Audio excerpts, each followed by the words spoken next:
When you feel good, you make good decisions. When you feel bad, you make bad decisions. And so what I want to get at with you guys is, like, think about it. Your brain is literally 2% of your entire body weight, but it consumes 20% of your calories.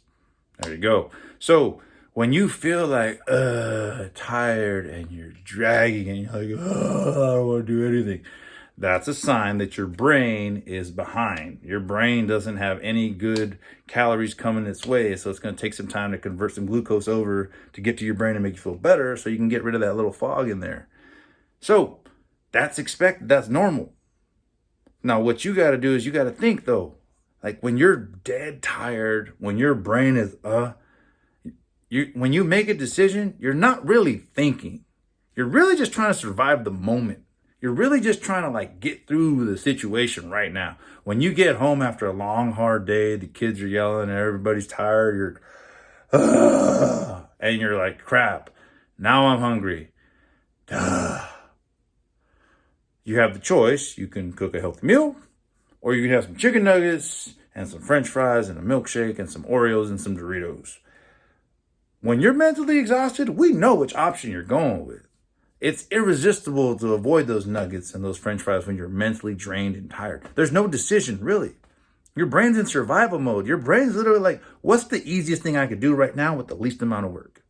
Even though your long-term goal is to eat healthier, to lose weight, to feel better, to do all these things, to be motivated and driven, but you're not thinking about that when you're foggy and tired and you don't feel good. And when you feel bad, you make bad decisions.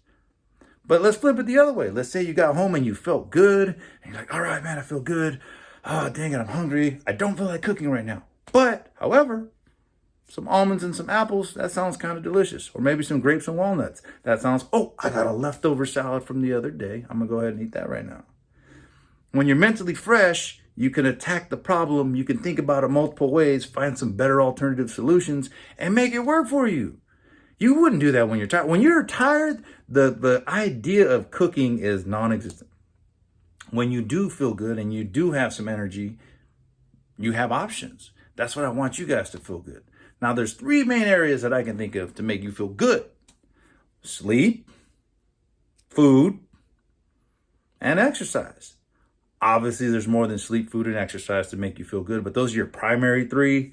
And then I think kind of from there you can build. I know there's stress from work and other areas of work, but the number one for me, for a lot of you, is sleep. Your guys' sleeping schedules tend to suck. I'm just going to go ahead and say it. Here's what happens. Like, right, Monday through like Thursday, you have a pretty good routine where you try to go to bed around 10, try to wake up around 6 a.m., and you're pretty good about doing it by the end of the week. But what happens? Friday comes around, big party, stay up till 2, 4 in the morning, sleep until like 11 a.m. Saturday, another party, stay up till 2, 3 in the morning, go to sleep till like 11 a.m. And then what happens on Sunday night? On Sunday night, it's 10 o'clock and you are not sleepy at all. At 10 o'clock at night, your body's wide awake. Why? Because the previous 2 nights, you were wide awake till 2, 3, 4 in the morning. So your body's trying to make a pattern. It's used to going to sleep around 2. It's used to waking up at 11.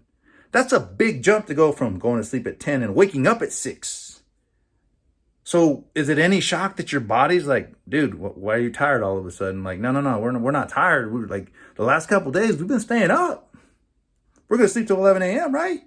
And I was like, no, we're not sleeping till 11 a.m. We're sleeping till 6 a.m. That's a 5-hour difference. No wonder why your body's acting up, right? So then when you feel sleepy on Monday night, you go to sleep at like 1 a.m. You finally fall asleep around 1 or 2, wake up at 6, groggy, terrible, have a terrible day. Cycle repeats and you feel like crap. I think it all starts with sleep, because then when your sleep is off, your food is off. Then when your food is off, and then the exercise thing doesn't happen. Man, I could talk about all day, all this stuff. Now look, I'm down to give you guys all this advice for free. I'm down to just give it away, man. I'm all for it. But some of you need like a coach. Some of you need like somebody to assert discipline, just to call you out. I'm down to do that, man. If you want me, and some people like, if I'm not charging, if I do it for free, you think it's not worth it. And some people actually like, I got to pay you to hold me accountable. I'm down to do it for free, but if that's what you need, man, I just want to see people succeed. I want to see people make it. I want to see you guys living that life that you know you want to live. I don't know, man. You got to do what you got to do, but I think it all starts with sleep. Because if you sleep, you feel good. And when you feel good, you make good decisions. You can accomplish anything you want as long as you want to sacrifice and put in the work. I believe in you. Go get them.